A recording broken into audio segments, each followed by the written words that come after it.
중국이 미국과의 1단계 무역 합의를 이행하기 위해 미국산 옥수수를 대거 사들이면서 미국 대선이 치러지는 11월까지 트럼프 행정부가 미중 무역 갈등을 확전하지 않을 것이라는 전망이 나오고 있습니다. 권태신 전경련 부회장은 2020년 6월 17일 중국이 앞으로 5년간 한화 8,300조 원을 투입하는 경기 부양책 양신일중에 국민들의 관심과 준비가 필요합니다. 라고 호소했습니다. 중국의 밝은 투자 전문가들은 거대한 시장인 중국을 또 하나의 기회로 삼아야 한다고 주장합니다. 실제 세계 GDP의 비중을 보면 미국은 23.89%, 중국은 15.86%를 차지하는 데 비해 글로벌 주식시장의 비중은 미국이 44.33%, 중국이 9.21%를 차지합니다. 기축통화 흰 달러를 찍어낼 수 있다는 점, 가장 국방력이 강한 나라이기에 미국의 국채가 안전자산 취급받는 점을 고려해 미국이 누리는 프리미엄이 20%라 치더라도 중국의 GDP에 비해 시가총액이 너무 낮다는 것입니다. 전문가들은 중국 중시를 두고 외국인들의 투자가 부족하며 저평가된 시장이라 주장하는데 이것은 사실 그렇지 않습니다. 홍콩의 GDP와 시가총액을 중국의 본토의 것과 합쳐서 계산하면 GDP 규모와 시가총액이 비슷하게 나오기 때문이죠. 홍콩 증시는 외국 기업이 비교적 많이 상장했지만 총 상장 기업 2,382개 중에서 2,218개가 자국 기업입니다. 때문에 중국의 시장 규모를 판단하려면 홍콩을 합산해야 하죠. 이미 중국이 생산하는 GDP만큼 시가총액이 형성되었다는 것은 중국에 투자할 사람들은 벌써부터 투자하고 있다는 뜻입니다. 모건 스탠리는 2016년 중국 A주는 접근성과 투명성 측면에서 국제 기준에 미치지 못한다라며 MSCI 이머징 마켓 인덱스에 중국을 편입시키지 않았습니다. 중국 정부가 시장에 자주 개입하며 중국 기업들 역시 회계를 믿을 수 없다는 이유에서였죠. 하지만 2018년 5월 모건 스탠리는 신흥국 지수에 중국 A주를 편입시켰고 이후 중국의 비중을 계속해서 늘려 현재는 전체 중국 비중이 40.95%까지 확대되었습니다. 신뢰도도 낮고 저평가도 아닌 중국 주식이 뭐가 그렇게 매력적이기에 신흥국 시장에서 한국 비중을 줄이면서 중국 비중을 높여만 가는 것일까요?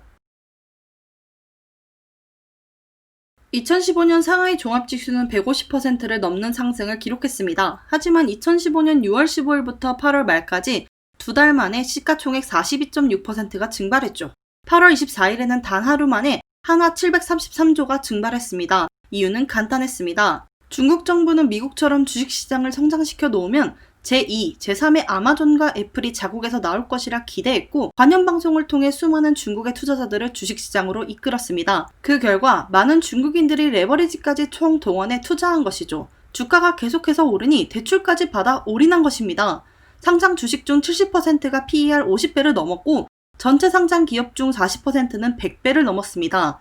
결국 광기로 오른 주가는 떨어질 수밖에 없었고 레버리지로 손실을 감당하기 어려웠던 개인 투자자들은 주가가 떨어지자 너나 할 것 없이 서둘러 주식을 던져버렸습니다. 이 두 달간의 과정은 중국 주식 시장의 민낯을 그대로 보여주는데 먼저 개인 투자자가 시장에 미치는 영향이 매우 높다는 것입니다. 하나 800조 원을 넘게 운용하는 영국 기반 글로벌 투자회사 에버든 스탠다드의 자료에 따르면 중국 유통주의 35.2%를 개인 투자자가 보유한다고 밝혔는데요. 금융자산이 100만 달러 이상인 개인 고액 자산가를 합쳐도 45.3%가량인데 비해 거래량은 개인 투자자의 비중이 86%에 달합니다. 이외에도 중국 투자자들의 특징이 몇 가지 서술되어 있는데 첫 번째, 단기 투자를 통해 수익을 기대하는 투자자가 많다. 두 번째, 성장주 위주의 포트폴리오를 짜며 세 번째, 배당 기업은 흔치 않으면 배당 것도 빈번하다. 네 번째, 주식시장의 역사가 짧고 변동성이 크다라고 합니다. 노무라, JP모건, 뱅크 오브 아메리카를 거친 에버딘 중국 전문가 도널드 암스타드가 호주 사람들에게 하는 조언을 일부 들어봅시다.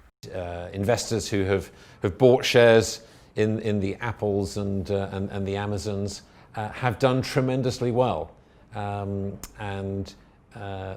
I think there's a very bright future for those companies.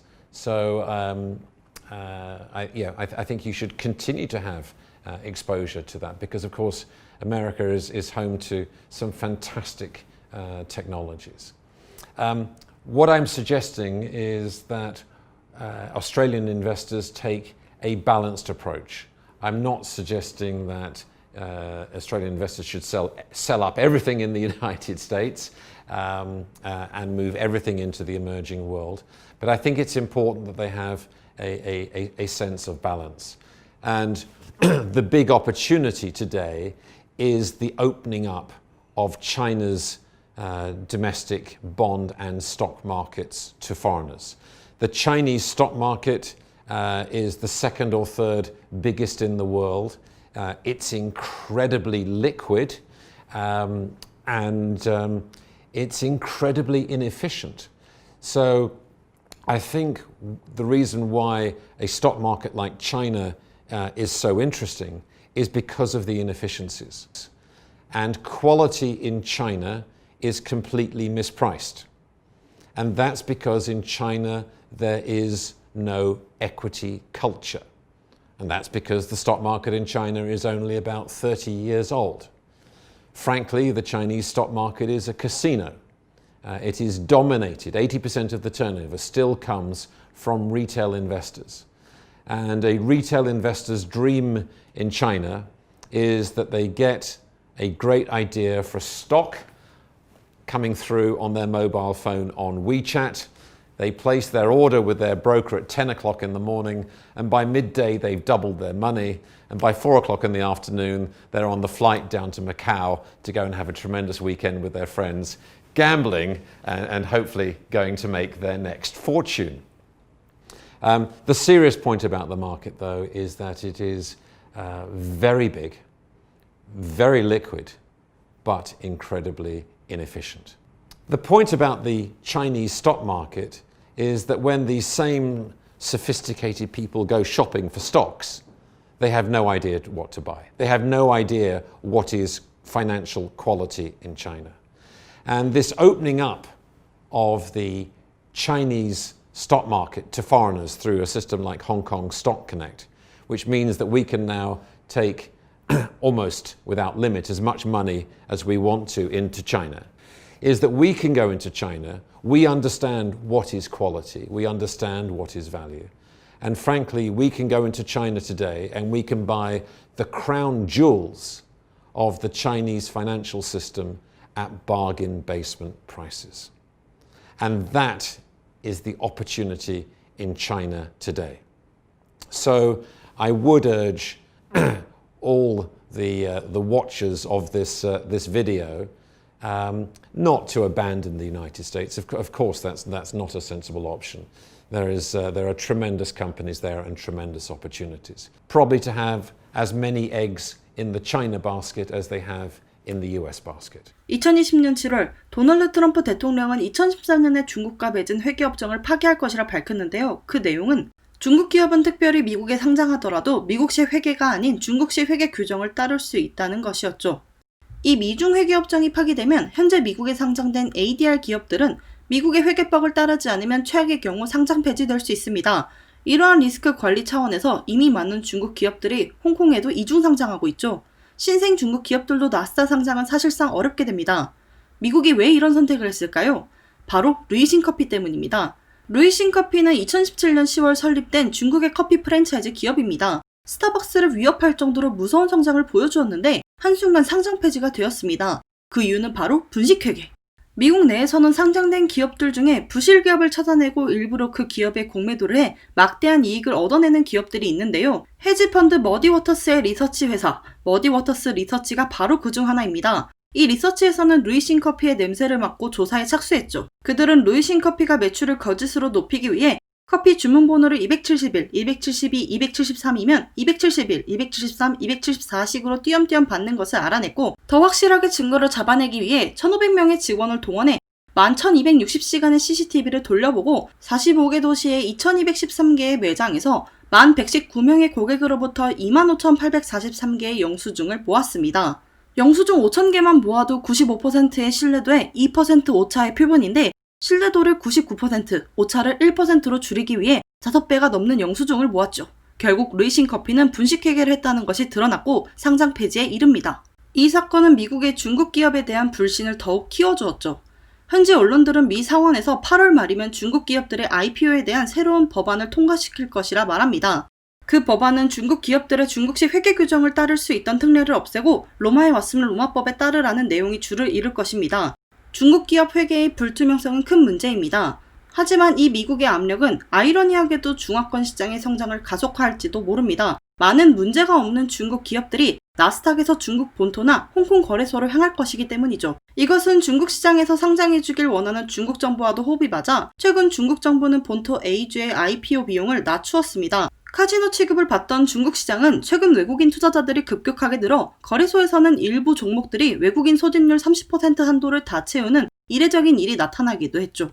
결국 미국의 중국 기업들을 내치는 수가 뉴욕 거래소와 나스닥의 강력한 경쟁자를 만들어내는 것입니다.